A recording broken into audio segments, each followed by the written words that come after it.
Assalamualaikum warahmatullahi wabarakatuh. Waalaikumsalam warahmatullahi wabarakatuh. Alhamdulillah pada kesempatan hari ini kita masih diberikan kesehatan, kesempatan sehingga kita dapat melaksanakan pembelajaran seperti biasanya. Walaupun beliau Juliana tidak dapat hadir, mungkin ada kegiatan di luar ya, kita tentu tidak dapat digunakan beliau. Semoga beliau senantiasa dipermuliakan dalam segala urusannya. Amin. Untuk materi hari ini, kelompok Alisama Jihad ingin membahas tentang salah satu sistem peringatan dini mitigasi bencana. Nah, adapun tujuannya, poin-poin yang akan kita capai dalam bahasan materi ini, tentunya yang pertama itu masih pada pendahuluan, kita mengetahui apa yang akan kita bahas itu. Yang kedua, definisi dan tujuan sistem peringatan dini. Yang ketiga, pelaksanaan sistem peringatan dini. Yang keempat, penerapan sistem peringatan dini di Indonesia. Yang kelima, penerapan sistem peringatan dini di luar negeri. Itulah kesimpulan. Baik, yang pertama itu kita masuk kepada pendahuluan. Pendahuluan tentunya Indonesia sebagai negara kepulauan yang terletak dikelilingi oleh jalur cincin api memiliki potensi besar akan terjadinya bencana seperti gempa bumi, gunung berapi meletus dan gelombang tsunami. Nah, sistem prediksi dan penanggulangan bencana saat ini telah memanfaatkan perkembangan teknologi antara lain yaitu dengan alat pendeteksi tsunami yang dipasang di lepas pantai wilayah tertentu serta alat pendeteksi banjir yang ditemukan baru-baru ini. Untuk itu tentunya diperlukan sebuah sistem peringatan dini yang dapat dengan mudah dan cepat diakses oleh warga terkait dengan potensi atau ancaman hingga terjadinya bencana. Nah, dari informasi tersebut tentunya warga masyarakat dapat merespon secara cepat dan tepat agar dapat mencegah dan mengurangi dampak dari bencana terjadi. Contohnya ini adalah dapat kita ketahui dari informasi memperoleh informasinya dari alat speaker, kemudian dari berita dan juga dari informasi lainnya. Nah, berikut adalah tentang definisi yang dimana yaitu secara hukum Undang-Undang Republik Indonesia Nomor 24 Tahun 2007 tentang penanggulangan bencana. Nah, peringatan dini adalah serangkaian kegiatan pemberian peringatan sesegera mungkin kepada masyarakat tentang kemungkinan terjadinya bencana pada suatu tempat oleh lembaga yang berwenang.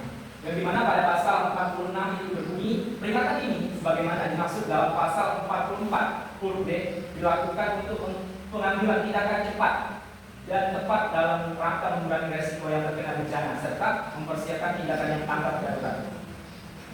Peringatan dini juga sebagaimana dimaksud pada ayat 1 dalam terbaru satu ayat pengamatan gejala bencana, yaitu analisis hasil pengamatan gejala bencana, yang ketiga pengambilan keputusan oleh pihak yang berwenang, dan dia punya berwawasan informasi tentang peringatan bencana dan pengembalian tindakan oleh masyarakat. Berikutnya, kemudian definisi dan tujuan. Nah, peringatan ini juga diartikan adalah serangkaian sistem yang memberitahukan timbulnya kejadian alam dapat berupa bencana maupun tanda-tanda dalam baliknya dengan mencari informasi dan bahasa yang mudah dicerna oleh masyarakat. Nah, dengan harapan ini tentunya masyarakat dapat merespon informasi tersebut dengan cepat dan tepat. Kesiapsiagaan juga itu dalam reaksi masyarakat diperlukan karena waktu yang sempit dari saat dikeluarkannya informasi dengan saat apabila datang bencana. Nah, dapat kita lihat bahwa tujuan akhir dari peringatan ini itu adalah masyarakat agar dapat tinggal dan beraktivitas dengan aman pada suatu daerah serta tertatanya. Nah, ini adalah gambar salah satu ilustrasi sistem peringatan dini dengan teknologi. Kemudian ada juga ini adalah pelaksanaan sistem peringatan dini. Kita lihat kalau secara konvensional pengenalan bencana dilakukan dengan pengenalan terhadap gejala-gejala alam yang muncul sebelum terjadi bencana seperti yang disesuaikan dengan karakteristik bencana seperti itu letusan gunung berapi. Tentunya ya hewan-hewan yang berada di dalam hutan keluar dari hutan menuju wilayah yang lebih rendah dan kemudian suhunya juga udara terasa lebih panas dan di malam hari dan tingkatnya drastis dibandingkan hari-hari biasanya. Kemudian gempa bumi kita lihat ada gambarnya awan yang berbentuk seperti angin tornado. Kemudian ada juga lampuneon yang menyerajut atau remang-remang dan juga hewan-hewan yang berusaha atau untuk berlarian dari tempat tinggal sebelumnya.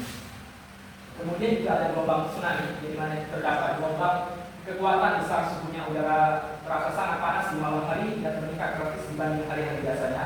Kemudian air laut tiba-tiba surut hingga beberapa ratus meter dan kemudian akan ada suara dentuman seperti meriam besar di dasar laut. Nah, kemudian ada banjir ini, yang dimana banjir itu disebabkan oleh salah satu hujan yang lebih tinggi intensitasnya, kemudian naiknya permukaan air sungai, dan air sungai berwarna keruh dan penuh lumpur, dan juga suara riuh rendah sebagaikan dentuman dari arah hulu sungai. Kemudian hewan ataupun binatang lain yang menunjukkan tingkah laku yang sangat gelisah dan berteriak ini meninggalkan tempat tersebut. Kemudian juga ada lagi ini tentang pelaksanaan sistem peringatan dini di masa modern. Kalau tadi itu di masa konvensional atau zaman dahulu, sekarang di masa tentang modern, yang dimana pengenalan bencana dilakukan dengan pemantauan aktivitas atmosfer secara periodik dengan satelit maupun peralatan berteknologi tinggi. Nah, pengenalan gejala bencana merupakan hal yang penting dalam era warning system, yang merupakan hasil evaluasi yang menunjukkan bahwa sebagian besar sistem peringatan dini bencana alam perlu diaplikasikan. Tentunya biaya instalasinya perangkat keras, perangkat lunak, dan juga jaringan komunikasinya dan operasi itu sangat memerlukan pendanaan yang sangat mahal.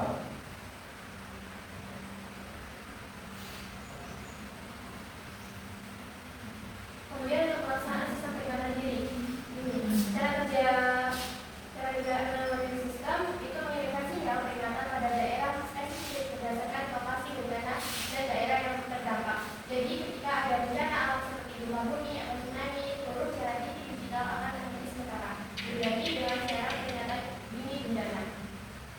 Kemudian untuk penerapan sistem peringatan dini, salah satu bentuk peringatan dini adalah pengamatan gejala bencana dengan menetapkan deteksi bencana. Berikut adalah contoh deteksi bencana yang diterapkan di Indonesia. Yang pertama, Indonesia Tsunami Early Warning System untuk mendukung keselamatan dari ancaman gempa bumi dan tsunami. Kemudian ada Geostat BMKG 4.0 untuk memonitoring peringatan dini kebakaran hutan dan lahan yang sekaligus dapat memantau potensi sebaran kabut asap. Kemudian ada Info BMKG yang memberikan layanan informasi cuaca dan iklim secara lebih presisi dan akurat. Kemudian ada INRP adalah alat untuk memantau perubahan unsur-unsur cuaca di atas dan di bawah laut. Kemudian ada multiparameter radar, itu bisa memberi peringatan dini atau early warning system, dan bila terjadi bencana parameternya mencakup dua hal, yaitu angin dan curah hujan. Kemudian untuk peringatan dini pengamatan gejala bencana dengan mendapatkan deteksi bencana adalah contoh deteksi bencana yang ditetapkan di Indonesia, yaitu Earthquake Warning Alert System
sistem peringatan dini di mitigasi bencana. Teman-teman silakan yang sekiranya kurang paham atau ingin tambahkan silakan ditanyakan. Oh, mungkin sudah paham ya teman-teman dari tidak itu lagi ya. Nah, dapat simpulkan itu tentunya bencana alam ini tidak bisa dihindari, tetapi juga resikonya bisa dikurangi. Nah, kemudian pemahaman dan pendidikan mitigasi bencana itu sejak dini dan selalu menjaga kelestarian lingkungan hidup. Terima kasih, sekian, cukup. Kami akhiri. Wassalamualaikum warahmatullahi wabarakatuh.